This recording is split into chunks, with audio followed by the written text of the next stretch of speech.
itu tidak boleh bertentangan dengan undang-undang. Kalau undang-undangnya secara limitatif mengatur tentang ganti kerugian, maka hakim harus mengacu ke sana. Walaupun ada negatif Catholic stelsel, ada keyakinan, tetapi keyakinan juga harus mengacu kedua. Harus mengacu kepada undang-undang yang mengatur tentang pembuktian itu. Demikian, itu jawaban saya.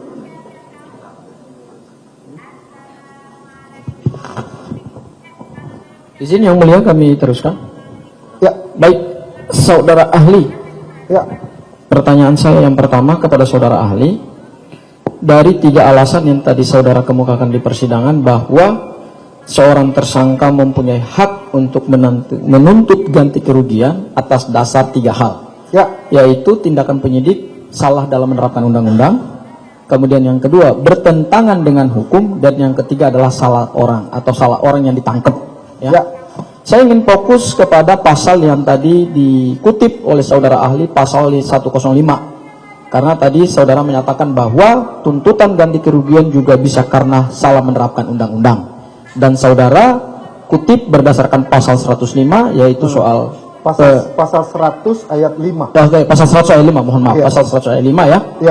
Yaitu salah satunya adalah seseorang kemudian ditangkap, alasannya minimal dipanggil 2 kali kemudian tidak hadir ya. Oke. Nah, di dalam permohonan pra peradilan ini pada putusan sebelumnya, yaitu putusan nomor 99 pra pid, menyatakan bahwa penyidik telah salah menerapkan undang-undang. Oke ya. Karena kenapa? Karena pemohon ditangkap karena sebelumnya tidak pernah dipanggil 2 kali dan kemudian selalu hadir dan melaksanakan semua ketentuannya. Apakah dengan adanya putusan pra peradilan yang sebelumnya yang menyatakan bahwa penyidik dalam hal ini adalah termohon telah salah dalam menerapkan undang-undang, sehingga penahanan, penangkapan dan penggeledahan yang dilakukan sebelumnya karena melanggar undang-undang tadi, yaitu tidak pernah dipanggil 2 kali, apakah itu juga bisa menjadi dasar untuk seseorang meminta ganti kerugian seperti yang tadi saudara sampaikan di awal sebelumnya? Terima kasih. Saya jawab. Baik, izin Yang Mulia menegaskan kembali bahwa alasan penyidik melakukan penahanan itu ada alasan yang sifatnya yang tadi objektif, Yang Mulia. 2 kali dipanggil tidak datang, artinya tidak kooperatif. Lalu kemudian dengan alasan itu, maka kemudian hakim pra peradilan menyatakan bahwa penahanan yang dilakukan penyidik melanggar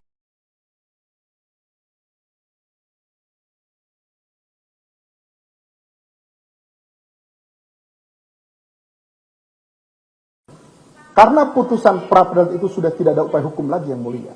Karena ada Perma 4 2016. Dulu boleh PK. Maka berlaku res judicata pada tata pro habeas.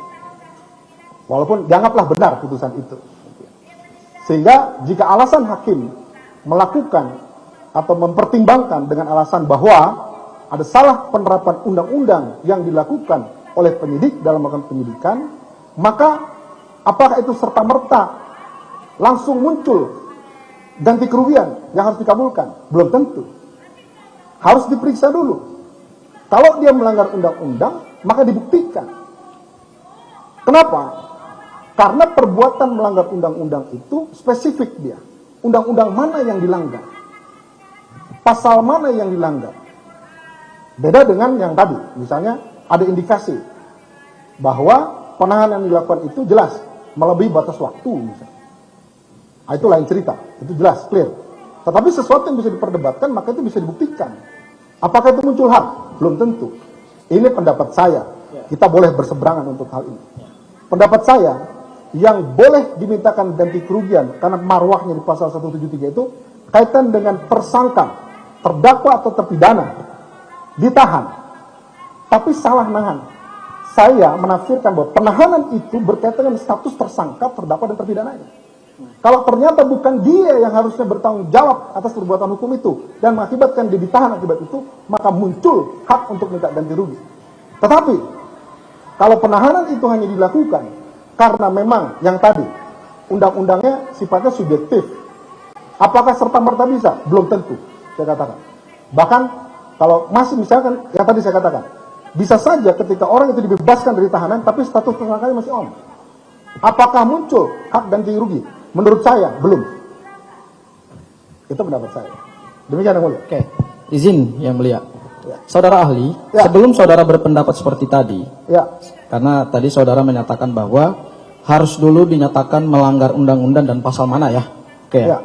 Apakah saudara pernah diberikan putusan pra peradilan sebelumnya oleh termohon dan saudara sudah baca, saudara sudah kaji? izin yang mulia, saya memang diberikan putusan itu, tapi saya tidak baca. Saudara tidak baca ya? Izin. Alasan saya adalah begini, saya tahu isi putusan itu. Bagaimana saudara mau tahu isi putusan sementara saudara nggak baca? Sebentar. Unang digas. Slow bos. Gini. Enggak, saya konfirmasi aja kepada saudara. Artinya begini, saya dibekali oleh dokumen-dokumen oleh penyidik. Saya baca, saya lihat, lalu saya pelajari. Tapi, izin yang mulia, saya harus objektif memandang itu. Isi putusan itu memang yang saudara katakan tadi. Ada tindak pertimbangan hakim adalah karena itu. Tapi, saya tidak mau terkontaminasi di dalam pokok perkara. Saya hanya membatasi diri saya kaitan dengan pra peradilan berkaitan dengan salah penahanan. Demikian yang mulia. Oke. Baik, yang mulia, saya lanjutkan saudara ahli. Ya, Tadi saudara katakan bahwa saudara juga menerima beberapa dokumen dari penyidik. ya, Saudara juga menerima putusan pra peradilan. ya, Sementara dokumen-dokumen itu kami persoalkan dalam sidang pra peradilan ya, dan kemudian itu yang kemudian dinyatakan dibatalkan. Misalnya, ya, surat perintah penangkapan dinyatakan tidak sah. Ya. Surat perintah penahanan dinyatakan tidak sah. ya, Surat penggeledahan dinyatakan tidak sah. ya, Tadi saudara sayangnya tidak membaca putusan pra peradilan, saudara hanya berasumsi berdasarkan surat-surat yang diberikan oleh penyidik. Saya jadi meragukan keahlian saudara gitu. Oke, tapi saya lanjutkan pertanyaan saya kepada saudara. Dalam putusan pra peradilan jelas dinyatakan bahwa termohon telah melanggar Kitab Undang-Undang Hukum Acara Pidana. Jelas itu.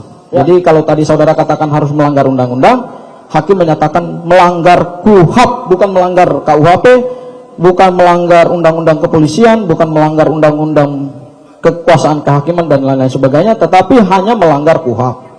Dan kemudian dalam pertimbangannya juga disebutkan bahwa penangkapan, penahanan itu tidak memiliki dasar yuridis yang jelas.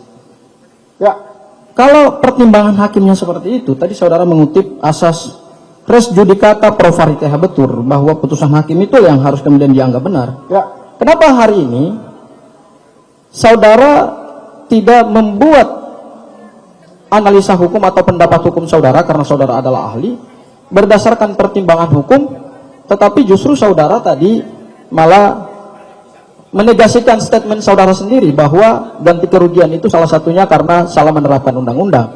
Ya. Dan putusan pra peradilan jelas menyatakan bahwa penyidik telah salah menerapkan undang-undang. ya. Nah, jadi yang mana nih yang saudara pakai sebagai dasar pendapat saudara? Apakah hanya pada dokumen-dokumen penyidik saja saudara percaya penyidik, ataukah juga saudara akhirnya tidak percaya juga terhadap putusan pra peradilan atau pertimbangan hakim sementara saudara katakan res judicata pro varietate habetur?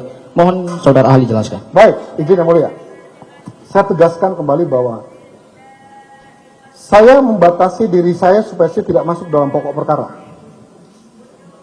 Kalau ternyata alasan hukum yang saudara sampaikan sesuai dengan ketentuan hukum, saya menyampaikan di sini saya tidak bisa menilai putusan hakim. Saya punya kode etik. Saya tidak bisa menilai perbuatan salah orang lain kemudian mempublikasikan. Ya, izin saudara ahli sebentar. Sebentar saya potong sebentar aja. Maksudnya saudara masuk ke pokok perkara ini pokok perkara pidananya kah atau pokok perkara peradilan? Pra peradilan, sementara yang kita sidangkan adalah pra peradilan, bukan pokok perkara perbuatan pidananya. Jadi apa yang saudara maksud dengan pokok perkara saudara nggak masuk ke situ? Betul, saya jelaskan dulu. Makanya saudara tangkap penjelasan saya baru saudara berasumsi. Yang pertama, Saya tidak berasumsi, saya bertanya kepada saudara ahli. Sudah, tidak usah berdebat. Silakan lanjutkan dulu. Dengarkan. baik, yang pertama, yang mulia, hakim memiliki alasan hukum bahwa tindakan penyidik itu melanggar undang-undang. Kenapa? Karena ini. Saya tidak punya kapasitas menilai itu. Karena saya junjung tinggi asas res judicata itu. Saya bicara di persidangan ini berdasarkan undang-undang. Kita bedah pasal 173. berdasarkan keahlian saya. Apakah kemudian itu akan berpengaruh kepada putusan? Itu tergantung Yang Mulia. Saya hanya bercerita, menjelaskan tentang hal-hal normatif yang ada dalam pasal 173. Kewenangan untuk meminta ganti kerugian. Tapi berkaitan dengan faktanya, putusan itu adalah, jadi hal material itu bukan hal material. Unsur-unsur pidana itu terpenuhi. Tidak, saya tahu batasannya. Karena dalam pra-peradilan yang diperiksa adalah syarat formil. Sehingga saya tidak bisa menilai putusan itu Yang Mulia. Demikian Yang Mulia.